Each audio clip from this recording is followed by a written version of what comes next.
For the past few years, we have seen the Pro-Politics project or the Institute for Autonomy and Governance. They are doing well because it addresses the political issues and concerns. And this is also a contribution to the awareness of our constituents, not just in the region, but the whole Mindanao or even the nation as a whole. Because if this is a pro-politics project that can be continuously done, then before anything else, all our constituents are aware of what is happening, especially within our region, the autonomous region in Muslim Mindanao. Then I think whatever it is in the future that is in store for us, then it is through Pro-Politics project and the IAG projects that awareness can be increased among the people. Clearer picture about sa tinatawag natin na autonomy. Dahil doon, nakita ko rin ang essence ng program. Dahil doon nakasaad yung maraming issues, especially to how to implement yung tinatawag natin na local autonomy. At saka nakita din natin yung mga flaws, defects about the implementation of autonomy in the perspective of the local government code. At saka na-reinforced ang kaalaman namin dahil sa mga discussions na based on actual situation, especially sa nangyayari sa ARM. Kaya nga para sa akin, malaki ang naitulong ng project dahil doon nakita ko rin kung papaano titingnan in positive perspective yung dinidiscuss natin na peace process dito sa Mindanao, especially sa within ARM. Maraming salamat kasi maganda po ito, lalo na sa mga residente ng ARM. Magiging aware po kami talaga taga-ARM kung ano ang plano ng gobyerno para sa amin. At least nakakasuggest din ng mga residente dito kung anong gusto nilang iparating sa gobyerno. At least hindi lang kayo sa taas ang gumagawa kung anong gusto niyo para sa amin. We are given the chance to express whatever suggestions or requests we would like to send or to extend to the higher up. In my own capacity, after have been engaged in all the discourse of IAG, I used to hold small meeting and discussion among my peers. Like here in the municipality, I am open to discussion about peace and security, because for me, LGU, local chief executive at that, has an important role to educate our own people. And if a particular local chief executive is determined enough to promote and advocate this peace in our homeland, I think local and ordinary masses can easily grasp what is the current dynamics about peace. Okay, I think the impact of the project, the Pro-Politics, to the political leader like me is that it develops appropriate attitudes that help us operate and lead effectively within the province. It also gives us perspective in strengthening and broadening the governance in the grassroots. And then also it increases our knowledge and help us realize our governance in the community. Advantage po dahil when we talk about politics, dapat careful po tayo dyan, you know. Always ang nasa isip natin, baka may masagasaan, okay. Pero para sa akin kasi, Yun lang po talagang hiningi ko na hindi ako bigyan ng takot para masabi ko, paniwalaan ako o hindi, basta totoo yung sinasabi ko. You see, hindi mo gawa-gawa. Ngayon, itong sa pag-attend ko dito, nagkaroon ako ng chance na nadagdagan po yung information ko. Nadagdagan yung encouragement ko to do my part as an LGU, especially as an LCE, Local Chief Executive. Kaya every time po na-invite ako, pag alam ko po yan, andyan ako. Kahit pa saan place, dahil at first, dito po talaga ako nakakuha ng information about what's going on sa ating peace process. Ang pro-politics ay nagiging venue na mamulat kami doon sa mga bagay na ang tingin namin, although alam namin na hindi yan karaniwan sa lahat ng mga local government units. Pero nagiging karaniwan na lamang sa amin yan kasi hindi nabibigyan pansin. Nabanggit din namin ito at naipaabot din namin sa mga kinaukulan kung ano ba talaga ang aming mga suliranin. At dahil siguro sa dami ng kanilang mga tungkulin, hindi nila ito nabibigyan pansin. At nagiging normal na sa amin ang hindi natutugunan ang mga problema namin. Dahil dito sa pro-politics, yung hindi normal pero feeling namin nagiging normal na napag-uusapan yung mga bagay na yon. At nagkaroon kami ng malalim at malinaw na pagkilala na ito dapat pag-usapan. Kasi ito ay isang dahilan sa nangyayari na medyo mabagal ang pag-usad ng development dito sa aming mga bayan-bayan. Para sa amin, coming from the CSOs na lalo na sa kababaihan, we're happy na may project na ganito, that there are projects like this na it's more on a consultative na may yung proseso na consulting all sectors including the women, tapos processing yung yung output ng consultations and also I think this is a good program na wherein lahat ay kasali. It's inclusive, no?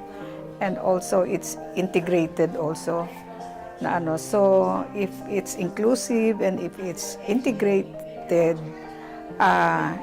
maging imaginative yung output ng all sectors, no?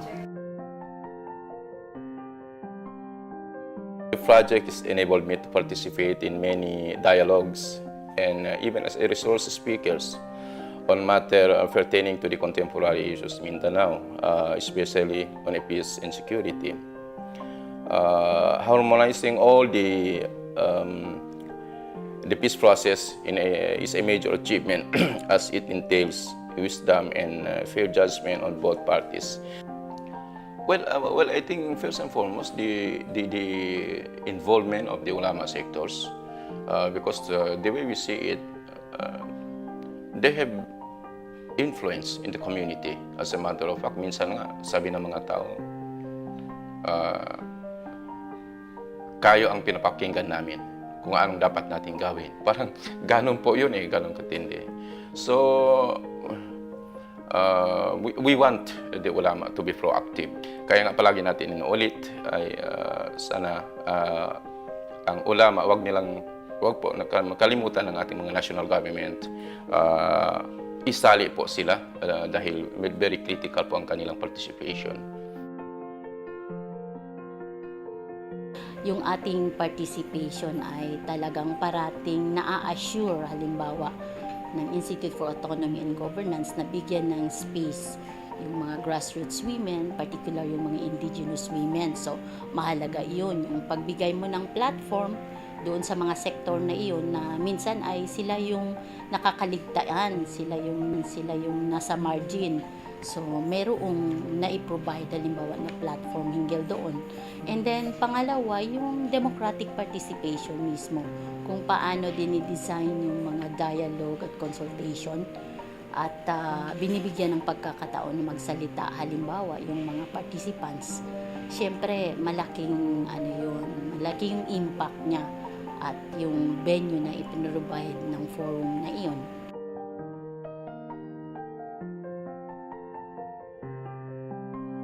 The Pro Politics Project has actually given us the platform for discussion and conversation with other stakeholders when it comes to the peace process. So at least now you don't see just one side, you see also and hear the other side. It has also provided us or made us aware of the certain options available in case we will transition to a new Bangsamoro government in whatever form, be it federal or will it be an expanded ARMM. I can go on and on of the very crucial role that women, especially Bangsamoro women in the Bangsamoro areas, talking about Bangsamoro territory and the Bangsamoro issue. Their role is very crucial, but I would like to encapsulate that with what the executive director of IAG has said at the start of the program, when he said that the women's role in the peace process is vital. The whole gamut of the peace process, not just in the negotiations part, no, it's from the research part. Gender lens is very important, to the negotiations, to the actual implementation of whatever projects or programs that would move forward the peace process. Women's role are very, very important, very crucial. I really, really hope that all of the stakeholders in the peace process can see the value of women and really make use, after seeing the value, really making use of the value of which these women can add to the peace process.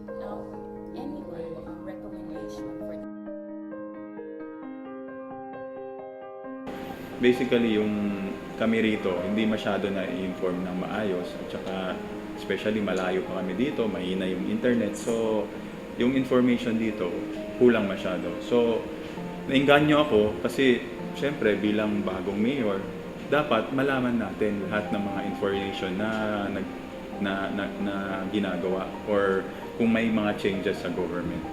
Basically, magpapasalamat ako na isa sa maswerte na yung Bungaw Tawi-Tawi sa always na i-invite sa mga forums and discussion about sa federalism and Bangsamoro peace process. So, thank you sa IAG.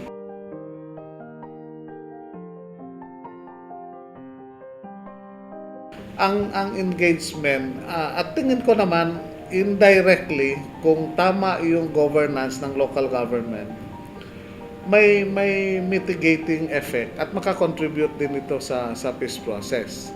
Otherwise, kunyari, ako as local government, hindi ako papasok sa development program ngayon, hindi ko titingnan yung other program, itatakel ito ng peace process in the future, no? Itatakel, papasok pa rin ito sa so sa akin ngayon, basta may good governance campaign ka, may programs ka, may perspective yung probinsya mo, tingin ko indirectly nagbe-benefits yung peace process eh. At yun yung roadmap para sa akin yung I mean, kahit naman anong expression at kahit anong level at kahit na saan tayo magsimula, pupunta tayo paano i-develop yung area. So, bakit mo antayin na ma-conclude ito na pwede namang initially, pwede ka na mag-contribute doon sa success ng peace process. Ang engagement namin sa IAG is yung western part ng Basilan sa development road. In fact, nung last na meeting natin is ni-refine natin yung orientation, ano yung form of activities, ano yung mga activities, at ano yung direction. And I hope yung mga ganun, aside from yung theoretical consolidation, yung hypothetical consolidation, yung action natin sa be it minimal or yung sabihin natin malaki, malaking bagay sa amin yan. First, this forum that we have, we did presentations of the 2 studies or research. We are able to establish the importance of the participation of the local government units in a peace formula that will be included in the enabling law or the BBL. Second, learning from the experiences of ARMM, we can draw lessons and maybe the recommendations can be adapted in seeing to it that governance in the local level will be more enhanced and will be further supported by the regional entity or the regional autonomous government. I understand the pro-politics program invited all the LGUs of ARMM, both the mainland and the Basulta area. And I believe that those who are interested have shared their views on the situation. One is with the setup under the ARMM. Second is their views on the ongoing peace process, the peace processes that we have in Mindanao. So, in a way, with the findings now properly published, ventilated to the minds of people of Mindanao and the entire country, the Philippines, then perhaps everybody will have now an open mind, a view, a proper view on the reality in Mindanao, especially in autonomous region. The misconceptions, I hope, could now be corrected.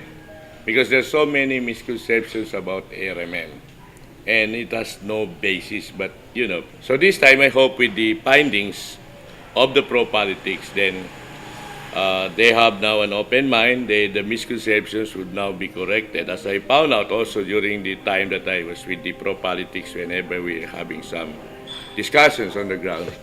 For me, the best thing that the pro-politics program have done is to open the minds of the people on the realities in Mindanao and in ARMM. Yun ang pinaka-importante.